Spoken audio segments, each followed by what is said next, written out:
one big wall, you then can use that wall as the evidence for why you can jump over the next wall, because that will be the biggest one. And so like after I did quit my job and left my house and left Baltimore and didn't tell my dad until I was across the country because I was so afraid, like people think of me as like some big alpha, whatever. I was like, I was so afraid of my father's disapproval that I didn't tell him until I physically left the state. Like I'm not like, think about that. Like I wasn't even just one state over. I was like 5 states over. And then I was like, hey, by the way, I'm going to California. And he was like, well, let's come over. We'll talk about it. And I was like, I'm in Ohio. Already here. Yeah.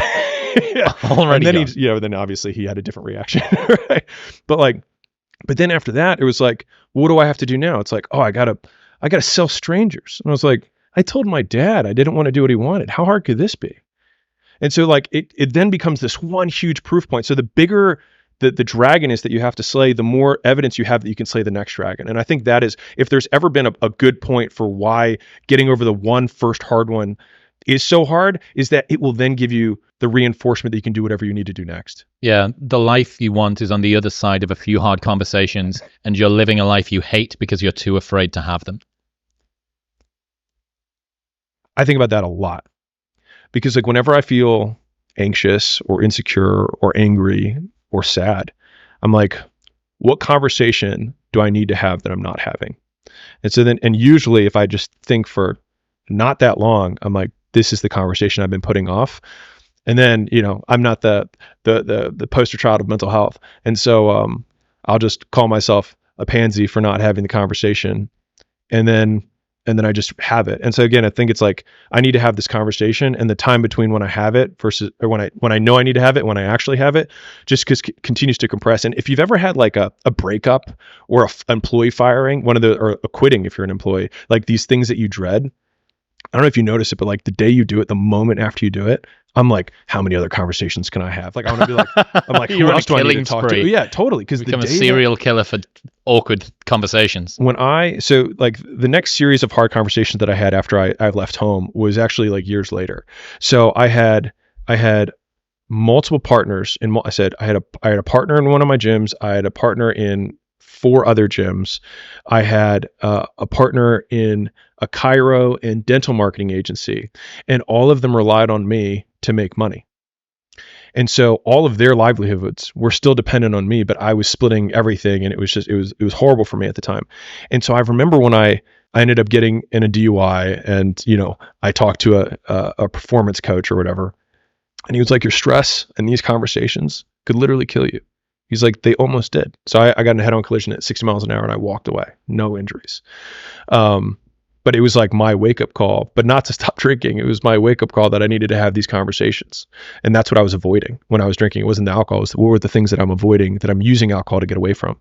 And so the next day, I had the first conversation with the first partner, and it was horrible.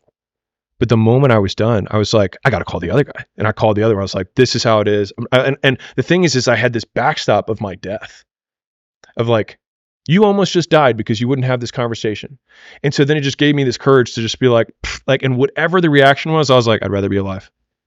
Like, that was it. And so it's weird though, because death has been this really recurring theme in my life, that like the same thing happened when I was like the only thing that gave me enough balls to stand up to my dad, to be fair, from a distance from the car when I was driving halfway across the country. Like, let's not make me into too big of a hero here. Was the idea that like I started thinking like every day, I was like, I hope I don't wake up. You know what I mean? And that was the thing where I was like, this is a big enough problem that like, if you don't want to wake up, then what have you got to lose? Exactly. And that was it. And I was like, I have nothing to lose. And that was when I think in the last podcast, we talked about this, where it's like, if everybody who's like at the bottom and feels like they have nothing going for them, reframe that as, I have nothing going for me, which also means that I have nothing to lose by taking action, it makes you a much more dangerous person. And I think that was the flip that I've had repeatedly shown to me in my life that allowed me to take the step that I was afraid to take. Have I told you about the region beta paradox? Have you seen that one? Okay, so this is interesting. So imagine that you had to go a mile or less, and if you did... A mile? A mile. Okay. If you had to travel a mile or less, you would walk it. And if you had to go more than a mile, you would drive it. Okay. So paradoxically, you would go 2 miles quicker than you would go 1 mile. Uh-huh. If you follow that rule, the important insight here is that if you only take action when things cross a certain threshold of badness, sometimes better things can feel worse than worse things. Oh, yeah. So if you look around and you see that people are stuck in region beta, this zone of comfortable complacency, right? It's the guy that sticks in his just okay job because his boss isn't too much of a dick, but the pay isn't that good and he's not really that passionate, but it's all right, whatever. The person that stays in the acceptable relationship, they're not that fired up, but they're not really in love and their partner's not really got much alignment with their interests. Or the person that stays in a crappy apartment and there's a bit of mold in the ceiling, but it's cheap and it's in a good area of town or whatever. All of these people would be better off if their situations were worse, because it would give them the activation energy to kick them out of the bottom, and their only regret would be not doing it sooner.